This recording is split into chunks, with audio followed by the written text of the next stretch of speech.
Rebooting Civic Center Park is more than just cleaning it up. It's a chance for some to completely change their lives. Researchers set out to record a disturbing chapter of Colorado history by looking for signs of a mass burial site. As the world is honoring the Queen, a woman shares her complicated and conflicted views on her legacy. Today, we are crossing our fingers as we tell you the latest about wildfires in Colorado. And our good news comes from inside our newsroom and the relatively empty corner where the next team is. Republican Senate candidate Joe O'Dea is acknowledging his pledge to protect abortion rights is coming with strings attached. In his first interview with 9 News since he launched his campaign 11 months ago, O'Dea said that while he has promised to vote to make Roe v. Wade the law of the land if able, he wants other restrictions attached to that, things like parental notification, protections for religious hospitals, and a ban on federal funding. O'Dea described it as bringing, quote-unquote, balance to women's rights. You can see that reporting on next social media channels. But tonight, we do have more of Kyle's conversation with Joe O'Dea. He's got strong disagreements with Democratic Senator Michael Bennett on how to protect Colorado's environment and address the threat of climate change. We don't need an executive order. I think that's an abuse. Republican Senate candidate Joe O'Dea opposes creating a national monument to protect Camp Hale, where soldiers trained for mountain combat in World War II, along with part of the 10-mile range. I disagree with that. I think we need to go through the process. Democratic Senator Michael Bennett is trying to get President Biden to act unilaterally because the CORE Act, which would protect 400,000 acres of wilderness in Colorado, has been blocked by Republicans. O'Dea couldn't really identify what he objects to in that bill. I would have to look at the exact pieces, but I think that the reality is the locals need to weigh in on what parts of the bill prohibit development and what parts of the bill don't. I want to ask you about another environmental issue. You said recently that there's still a debate on how much climate change is man-made. The scientists say that's not true, that they're very confident of it and more confident than they used to be. Why do you believe that? Well, look, I believe the climate is changing. And I believe man has caused some of it. I think there's a debate as to what percentage is this and what percentage is that, but there's some that's naturally caused. I also believe that we need to move our country forward with renewable energy. You said that you're not sure how much climate change is man-made. Scientists know, like, that's available in papers if you want to read it. Like, it's out there. I mean, there's opinions on it. It's significant. Man-made emissions is significant. I'll give you that. But the debate is over exactly how much. I don't think we really need to know. What we need to know is what's going to be the solution as we move this country forward. O'Dea is a strong supporter of the oil and gas industry. He says one way to tackle inflation is to, quote-unquote, flood the market with American fossil fuels. We haven't created certainty. We haven't created certainty for people that drill for gas, people that drill for oil. And so what are they going to do? They're not spending money on developing more, so that's causing the supply chain to lessen, and that's what causes the price of that to go up. If we flood the market, if we create certainty. You can see Kyle's full unedited interview with Republican Senate candidate Joe O'Dea on the Next YouTube channel. Senator Bennett has previously appeared on Next and has also committed to returning soon for a similar in-depth interview. Well, the Tri-County Health breakup may end up being a lot cheaper right now for Adams, Arapahoe, and Douglas County. A court dismissed the counties from a lawsuit focused on the employees' retirement fund to the tune of as high as $50 million. Douglas County's conservative commissioners decided to ditch Tri-County Health last year so that they could make their own mask rules. Adams and Arapahoe County didn't have the same mask feelings, but did decide it didn't really make sense to stay in that joined health department. All 3 counties are now in the process of starting up their own departments. The Public Employees Retirement Association, though, they sued the counties and Tri-County Health, trying to get them to pay a penalty for withdrawing from the fund. That penalty could be as much as $50 million. Last week, a judge in Adams County decided to let the counties off the hook for that penalty, but what's left of Tri-County Health could still have to pay it. The Secretary of State's office is giving the green light to start the recall effort against Colorado's newest Democratic lawmaker. Days after then Republican State Senator Kevin Priola announced that he was switching parties, the conservative group Advance Colorado Action shared its plans to recall him. The question, though, was who gets to weigh in after new district boundaries were drawn. Would it be Priola's old Democratic-leaning district or his new Republican-leaning one? Well, last week, the Secretary of State's office decided the recall petition will need signatures from the new district covering parts of Broomfield and North Glen. The group needs more than 18,000 signatures from voters in that area, and they need it by November 8th to trigger that recall election. We knew that kids were going to be impacted by COVID, right? But now there's a federal study that is showing just how much that happened, with math and reading scores plummeting for 9-year-olds. Kids in Colorado followed this, and it was more than just elementary school kids. So we're taking a look tonight at what is being done to reverse that trend. How long is it going to take? We talked to 3 districts, Jeffco, Denver, and Westminster, that covers more than 167,000 students. The greatest promise that we're seeing across the country is high dosage tutoring.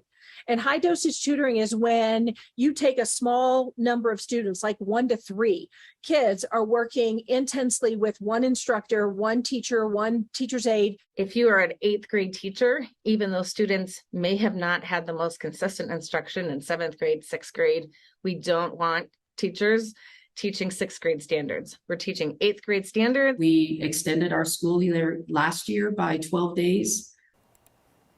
So that is just the beginning of that list. And DPS said not enough kids were tested over the last 2 years to pick up on new trends. Jeffco and Westminster, which has a high minority and at-risk student population, said they have regained some ground. That is particularly in reading and language arts. But there's so much more work to do when it comes to catching up on math. And that shows just how long the impacts of this pandemic could last. Also look at 5th grade and 8th grade math, because those are really key critical timeframes that build the foundational skills that kids need to go from concrete math to more complex and abstract math. It is really foundational to higher levels of math that really opens doors for kids to make different choices with where they want to go with their life when they leave us. For the kids that were in person with us the entire time, probably about 2 years. For the students that were at home, that it was a little harder to engage in that instruction and demonstration of proficiency. Might be a couple more years. There's no real playbook here, right? But Westminster did look at the aftermath of Hurricane Katrina, how it impacted schools, how teachers there were helping their kids catch up. A lot of the measures you just heard about, like that additional tutoring, that's going to be sticking around for years to come. That's with the help of federal dollars as well as donations in some districts. But a big part of all of this is working with the kids to have the confidence to raise their hand saying, hey, I don't know, I need help, and to stick with the catching up. After a mass burial site with the remains of hundreds of kids were found in Canada, researchers here in Colorado are looking for the signs that the same happened here. History Colorado is working with experts across the state to record the ugly legacy of Native American boarding schools. They started this survey work at some of those schools, including looking for signs of burial sites. 5 schools were opened in Colorado. That was from the 1880s to the 1950s. Kids were forced into the school where they couldn't see their families, they couldn't speak their language, and a lot of kids never made it home. As a part of that survey work, researchers are bringing ground-penetrating radar and remote sensing tools to the old campuses in Hesperus as well as Grand Junction. Well, this week's Word of Thanks microgiving campaign is focused on helping pets who are stuck in our overflowing shelters. Kyle has an update for you. You are doing something astonishing with this week's Word of Thanks microgiving campaign. You've raised $75,000 and counting to save the lives of dogs and cats facing euthanasia in Colorado's overflowing shelters. Animal Rescue of the Rockies gets hundreds of requests a week. They get lists of animals, often with a day and a time, and they have until that moment to save them, to place them in a foster home. Veterinary care is their biggest expense, and it means that they sometimes have to leave animals behind if they have a medical issue, even if that's treatable. Scan the QR code on your screen or text the word thanks to 303-871-1491 to join me and a ton of Next viewers in giving a little bit to the Animal Rescue of the Rockies. They say they have never seen anything like the support that you have shown their work this week. Thank you. Colorado has plenty of the new COVID boosters optimized for Omicron. So what happens to the old ones? It's the end of an era, and the end of the Elizabethan era. A woman is sharing how she is balancing the loss of Queen Elizabeth with the complicated parts of her legacy. What it did for me, it's saving my life. Changing lives by changing Civic Center Park. That's next.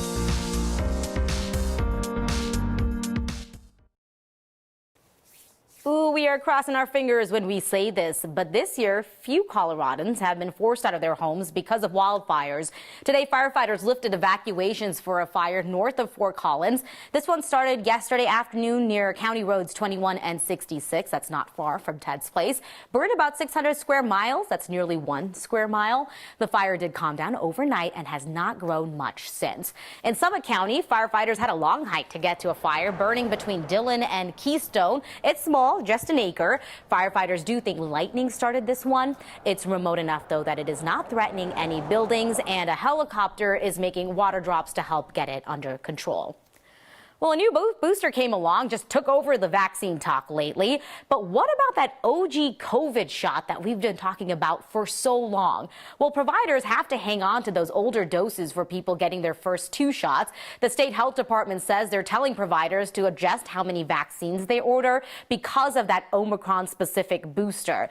Between pharmacies and CDPHE, Colorado has more than 290,000 doses of the new booster. The CDC says everyone 12 and older can get it as long as it's been 2 months since your last shot. Before this, though, demand for that second booster was pretty low. Only about 40% of people 50 and older had gotten their 4th shot. Flags are at half-staff across Colorado and the world to honor Queen Elizabeth II, who died yesterday after 70 years on the throne. A group of British expats in Denver get together regularly to talk about home, and today's tea turned into a celebration of life for the Queen, and also a discussion of her complicated legacy. Today, we met Sylvia Lamb, a former BBC producer who now works with History Colorado, Denver's Black American West Museum, and the Smithsonian. So today it's about more looking back on her life and what she meant to you. But also I'm conflicted, and it's something that I want to own. My parents, my father's from Ghana, my mum is from Barbados, they're from former colonies. The Queen was the head of the Commonwealth, and the Commonwealth was born out of the colonisation of countries, the oppression of people. And so that is something, maybe I'll park that for the time being, maybe for today, but it's always there. Her position, her wealth, the royal wealth, has come at the expense of other people, has come at the expense of my forefathers. And so that has to be recognised as well. And thanks to our Byron Reed for talking with Sylvia today. Well, we saw big changes outside this afternoon, and changes still to come as we go into our Saturday. Right now, a live look over downtown Denver. Very gloomy, very cold. And when you take that in comparison to what we've seen the last few days, where we were breaking records left and right. Today, ooh, that cooler weather moved in. It's going to get even colder for the day tomorrow. Right now, we're at 58 degrees, very cloudy, still dry in Denver, though. Winds coming in from the northeast at around 13 miles per hour. You can see the northern half of the Front Range and Eastern Plains pretty cool in the upper 50s and low 60s. We're still seeing those 70s and 80s further south, though. 60s and 70s in the high country. 97 right now in Grand Junction. They didn't feel any of that cold front that pushed in, and you can see exactly where it filled into the state with this big temperature change here. 24 hours ago, we were 30 degrees warmer in Denver, and you can see this big, huge change again over the eastern half of Colorado. Minor changes along the high country and western slope. We are going to continue to watch for these spotty showers in the southern portions of the high country and southwestern corner of Colorado. Outside of that, we saw those temperatures get to around 76 degrees today. Tomorrow, much colder. We'll be maxing out in the upper 50s for our Saturday. Then we'll start to rebound as we work our way into the work week. People who were staying in Denver's Civic Center Park are coming back for a new purpose. Basically, I found a place where I belong. That's what it is. A look inside the program helping people find new jobs. And the sweetest good news next.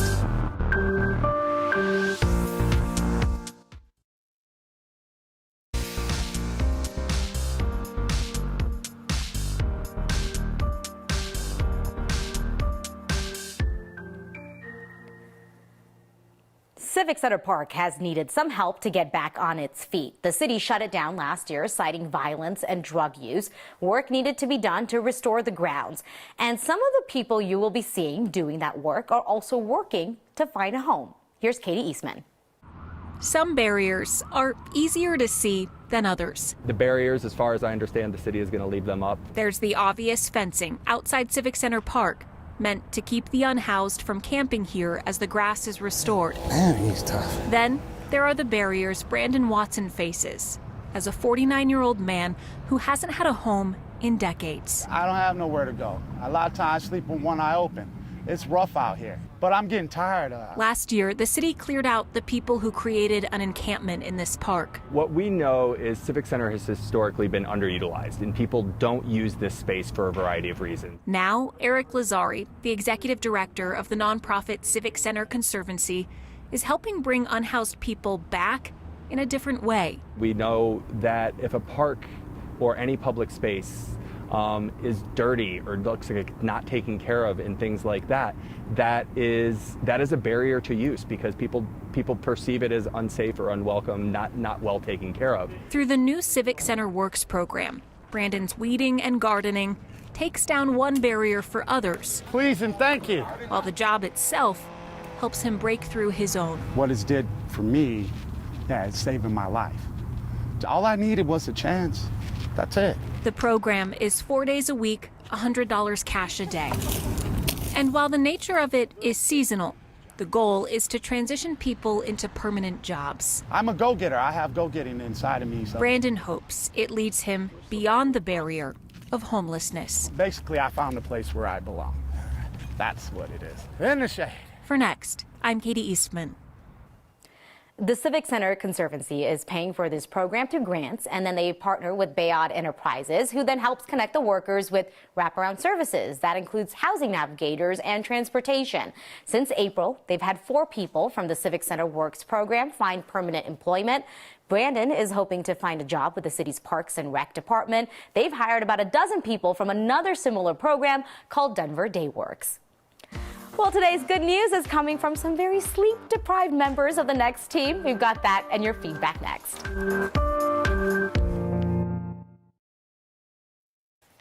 On Fridays, we are searching high and low for good news to share, but this time we didn't have to look very far. The Next kids have almost doubled in number now. Happy 2 weeks in the world, Connor Finnegan Larson, you sweet boy. And also congrats to our Next digital producer, Aaron Powell, and former Next producer, Kevin Larson. Yeah, Connor's got his nights and days mixed up, but he's not bothered. You guys, look at this. Marshall was supposed to be here tonight, but then Pippa Helene Zellinger made her grand debut Friday night. She has a beautiful story behind her name. Pippa's named for her great-grandfather, whose nickname was Pip, and then her middle name is after both of her grandmas as well. Huge congratulations to both of these families, and the Next older kids cannot wait for a play date. Hey, we're getting a lot of feedback about Kyle's interview with Joe O'Dea. I want to remind you, the whole unedited version is online for you to check out.